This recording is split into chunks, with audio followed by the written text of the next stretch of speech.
اعوذ باللہ من الشیطان الرجیم بسم اللہ الرحمن الرحیم۔ رسپیکٹڈ ویورز، السلام علیکم۔ جب عمر بن سعد کو حضرت امام حسین رضی اللہ تعالی عنہ کا پیغام موصول ہوا کہ اہل کوفہ نے مجھے لکھا تھا کہ میں ان کے پاس آؤں، اب اگر وہ مجھ سے بیزار ہیں تو میں مکہ واپس چلا جاتا ہوں، چنانچہ اس نے اپنے ابن زیاد کو یہ بات لکھ بھیجی کہ امام حسین رضی اللہ تعالی عنہ اہل کوفہ کی ان سے بیزاری پر واپس مکہ جانا چاہتے ہیں۔ لیکن ابن زیاد نے جواب دیا کہ امام حسین رضی اللہ تعالی عنہ اور ان کے ساتھیوں پر پانی بند کر دو، اور حسین سے کہو کہ وہ خود ان کے ہمراہی امیر المومنین یزید بن معاویہ کی بیعت کریں۔ جب وہ بیعت کر لیں گے تو پھر ہم سوچیں گے کہ اب کیا کرنا چاہیے۔ اس پر عمر بن حجاج کی قیادت میں ابن سعد کے آدمیوں نے حضرت امام حسین رضی اللہ تعالی عنہ کے قافلہ پر پانی بند کر دیا۔ البدایہ والنہایہ، چیپٹر 8، پیج نمبر 175۔ حضرت امام حسین رضی اللہ تعالی عنہ نے اپنے بھائی حضرت عباس رضی اللہ تعالی عنہ کے ساتھ 30 سوار اور 20 پیدل پانی لینے کے لیے بھیجے۔ عمر بن حجاج اپنے ساتھیوں کے ہمراہ مزاحمت کرنے لگا، لیکن حضرت عباس رضی اللہ تعالی عنہ اور آپ کے ساتھی مقابلے کے بعد پانی لانے میں کامیاب ہو گئے۔ ابن اسیر، تبرہ۔ حضرت امام حسین نے ابن سعد سے ملنے کی خواہش کی، اس پر دونوں فریق 20 سواروں کے ہمراہ آئے۔ آپ نے اپنے رفقا اور ابن سعد نے اپنے ساتھیوں کو یک طرف کر دیا۔ دونوں کے درمیان تنہائی میں کافی دیر تک گفتگو ہوئی جس کو کسی نے نہیں سنا۔ پھر دونوں اپنے اپنے لشکر میں واپس ہو لیے۔ اس گفتگو کے متعلق بہت روایات ہیں۔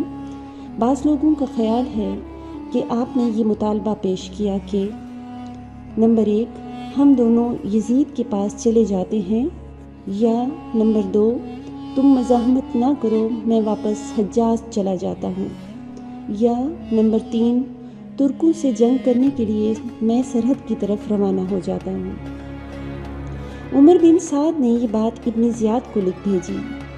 ابن سعد کا خط ابن زیاد کے پاس پہنچا تو اس کا ارادہ بھی ہوا کہ ان تینوں باتوں میں سے ایک بات مان لی جائے۔ اس وقت ابن زیاد کے پاس شمر بن ذوالجوشن بھی بیٹھا ہوا تھا۔ وہ بدبخت کھڑا ہو گیا اور کہنے لگا، کیا تم حسین کی ان شرطوں کو قبول کرتے ہو، حالانکہ اس وقت وہ تمہاری گرفت میں ہے؟ خدا کی قسم، اگر وہ تمہاری اطاعت کے بغیر یہاں سے چلا گیا تو یہ اس کے غالب و قوی اور تمہارے مغلوب و کمزور ہونے کا باعث ہوگا۔ ایسے موقع کو ہرگز ضائع نہ کرو، اس میں سراسر تمہاری ذلت ہے۔ ہونا تو یہ چاہیے کہ حسین رضی اللہ تعالی عنہ اور اس کے ساتھی تمہارے حکم پر گردنیں جھکا دیں، پھر اگر تم ان کو سزا دو تو یہ تمہارا حق ہے، اور اگر تم انہیں معاف کر دو تو اس کا بھی تمہیں اختیار ہے۔ خدا کی قسم، مجھے تو یہ بھی معلوم ہے کہ حسین اور ابن سعد اپنے لشکروں کے مابین رات بھر بیٹھے باتیں کرتے رہتے ہیں۔ اس پر ابن زیاد نے کہا، تم نے مجھے بہت اچھی رائے دی ہے۔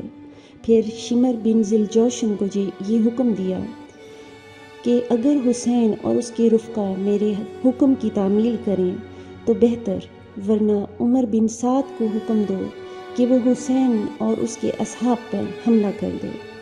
اگر ابن سعد اس میں لیت و لال کرے تو اسے قتل کر دو اور فوج کی کمان خود سنبھال لو۔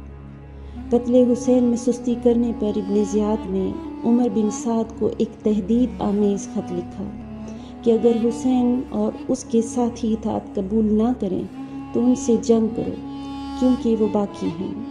باحوالہ، البدایہ والنہایہ۔ جب شمر بن ذوالجوشن ابن زیاد کا خط لے کر عمر بن سعد کے پاس آیا تو اس نے کہا، اے شمر، خدا تیرے گھر کو برباد کرے اور جو کچھ تو لایا ہے اس پر تیرا ستیہ ناش کرے۔ مجھے یقین ہے کہ حضرت حسین رضی اللہ تعالی عنہ نے جو 3 امور پیش کیے تھے انہیں منظور کرنے سے بھی ابن زیاد کو تو نے ہی روکا ہے۔ شمر نے کہا، مجھے یہ بتاؤ کہ تمہارا ارادہ اب کیا ہے؟ تم ان سے جنگ کرتے ہو یا میرے اور ان کے درمیان سے ہٹتے ہو؟ اس پر ابن سعد نے کہا، نہیں، میں سرداری تمہارے ہاتھ میں نہ دوں گا بلکہ خود فوج کی قیادت کروں گا۔ 9 محرم الحرام 61 ہجری جمعرات کے دن حضرت امام حسین رضی اللہ تعالی عنہ اپنے خیمے کے سامنے تلوار کا سہارا لیے سر جھکائے بیٹھے تھے۔ اسی دوران آپ پر غنود کی طاری ہو گئی۔ ادھر ابن سعد نے اپنے لشکر کو پکارا کہ اے اللہ کے سپاہیوں، سوار ہو جاؤ اور فتح و کامرانی کی خوشی مناؤ۔ اس پر تمام لشکری نماز عصر کے بعد سوار ہو کر حملے کرنے کے لیے امام عالی مقام رضی اللہ تعالی عنہ کے خیموں کے قریب پہنچ گئے۔ یزیدی فوج کا شور و غوغا سن کر آپ کی ہمشیرہ حضرت زینب آپ کے پاس آئیں اور آپ کو بیدار کیا۔ آپ نے سر اٹھا کر فرمایا، میں نے خواب میں رسول اللہ صلی اللہ علیہ وآلہ وسلم کی زیارت کی ہے۔ آپ نے مجھ سے فرمایا ہے کہ تم ہمارے پاس آنے والے ہو۔ بہن نے یہ سن کر کہا، ہائے مصیبت! آپ نے فرمایا، اے بہن افسوس نہ کر، صبر کر، اللہ تم پر رحم کرے۔ آپ کے بھائی حضرت عباس رضی اللہ تعالی عنہ نے کہا، اے بھائی، وہ لوگ تمہاری طرف آ رہے ہیں۔ آپ نے فرمایا، جاؤ اور ان سے پوچھو کہ تم کس ارادے سے آئے ہو۔ حضرت عباس تقریباً 20 سواروں کو ساتھ لے کر یزیدی لشکر کی طرف روانہ ہو گئے اور اس کے پاس پہنچ کر پوچھا کہ تمہارا کیا ارادہ ہے؟ انہوں نے کہا کہ امیر ابن زیاد کا حکم ہے کہ تم اس کی اطاعت قبول کر لو ورنہ ہم تمہارے ساتھ جنگ کریں گے۔ حضرت عباس رضی اللہ تعالی عنہ نے کہا کہ ذرا ٹھہرو، میں حضرت حسین رضی اللہ تعالی عنہ کو یہ اطلاع دیتا ہوں۔ یہ کہہ کر حضرت عباس رضی اللہ تعالی عنہ اپنے ساتھیوں کو وہیں چھوڑ کر واپس چلے گئے اور جا کر حضرت امام حسین رضی اللہ تعالی عنہ کو آگاہ کیا۔ آپ نے فرمایا، ان لوگوں سے کہو ہمیں ایک رات کی مہلت دے دیں تاکہ اس آخری رات میں ہم اچھی طرح نماز پڑھ لیں، دعائیں مانگ لیں اور توبہ و استغفار کر لیں۔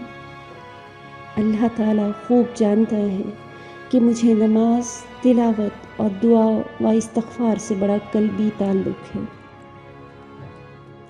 حضرت عباس نے ابن سعد کے دستہ سے کہا کہ ہمیں ایک رات کی مہلت دے دو تاکہ ہم رات کو کچھ عبادت کر لیں اور اس معاملہ میں مزید غور کر لیں، پھر جو کچھ فیصلہ ہوگا صبح تم لوگوں کو بتا دیں گے۔ ابن سعد کے داستے نے یہ بات مان لی۔ بقیہ حصہ نیکسٹ ایپیسوڈ میں آپ سن پائیں گے۔